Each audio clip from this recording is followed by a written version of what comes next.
नमस्कार, आदाब। एक महिला को अपने ही भतीजे पर दिला जाता है। फिर महिला और उसका भतीजा अक्सर चोरी छुपे मिलने लगता है। चाची और भतीजे के बीच जब प्यार का परवान चढ़ता है तो दोनों अक्सर मौका देख घर में ही विस्तार पर ही अवैध संबंध बनाने लगता है।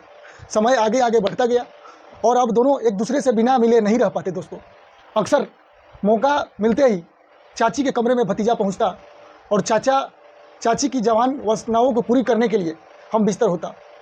किंतु कहा गया है दोस्तों, अवैध संबंधों का अंत तो निश्चित ही है।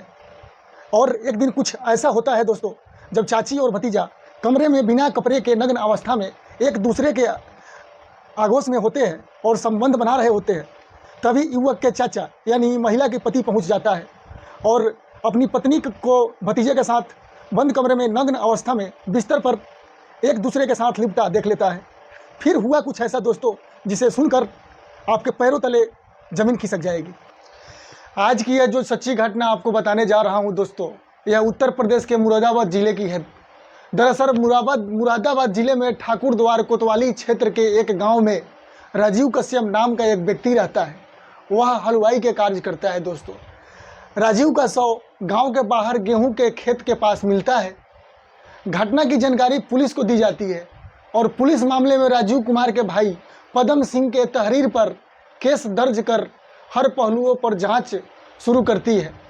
जांच के दौरान पुलिस ने मोबाइल सीडीआर आदि खंगालना शुरू किया तो शक की सुई राजीव कुमार के भतीजे सुशील कुमार पर गई, जिसके बाद सुशील कुमार और उसके दोस्त गौरव शर्मा को हिरासत में लेकर पुलिस कड़ाई से पूछताछ करती है। तो भतीजा सुशील कुमार ने जुर्म कबूल कर लिया और पुलिस के सामने अवैध संबंधों के लेकर जमकर खेले गए खूनी खेल को कहानी की अपने जुबान से बयां कर डाली। दोस्तों, आरोपी सुशील कुमार ने पुलिस को बताया कि उसकी चाची से अवैध संबंध था। वह अक्सर चोरी छिपे घर में ही मिलते थे दोस्तों, और अवैध संबंध गलत संबंध बनाते थे। गलत संबंध के बारे में चाचा राजीव को पता चल गया था। एक महीना पहले राजीव कुमार ने अपने पत्नी को भतीजे सुशील के साथ जब पकड़ लिया तो उस वक्त दोनों को पिटाई भी बढ़िया से किया था दोस्तों। बाद में सुशील ने अपने दोस्त गौरव शर्मा के साथ मिलकर राजीव कुमार की हत्या कर दी। दोस्तों, बताया जाता है कि पुलिस के पूछताछ में सुशील ने बताया कि उसने चाचा की हत्या की योजना पहले ही बना ली थी, लेकिन मौका नहीं मिल रहा था। सुशील कहता है कि वह अपने चाची से प्यार करने लगा था और दोनों में अवैध संबंध बन गए थे।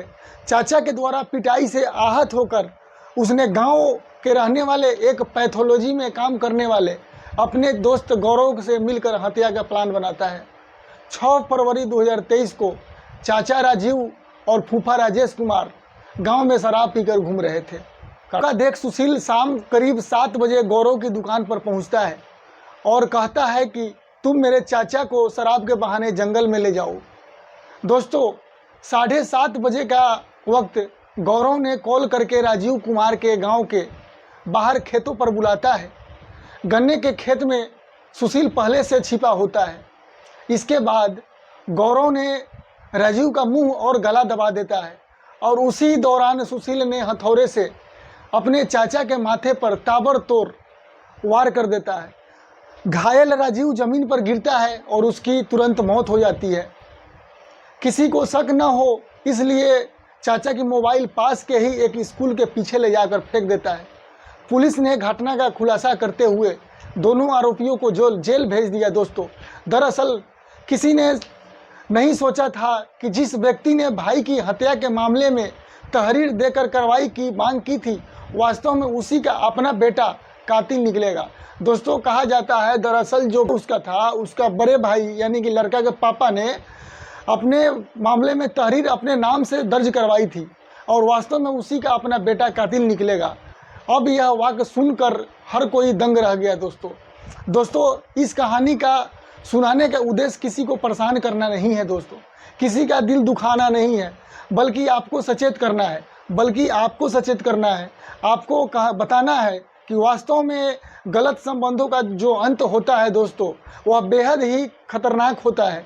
चंद समय की वासना को शांत करने के लिए वह रंगरलिया मनाने का सुशील ने चाची के साथ अवैध संबंध बनाए और कहानी का अंत उन्हें अपराधी बना देता है। अपने ही चाचा के साथ खूनी खेल और फिर सलाखों के पीछे पहुंच जाता है। अब शायद उसे आजीवन जेल की चक्की पीसनी पड़ेगी। अब इस कहानी के बारे में क्या सोचते हैं दोस्तों? कमेंट में आपके जवाब का इंतजार रहेगा। फिर मिलते हैं कल शाम 8 बजे। जब तक के लिए दोस्तों, जय हिंद।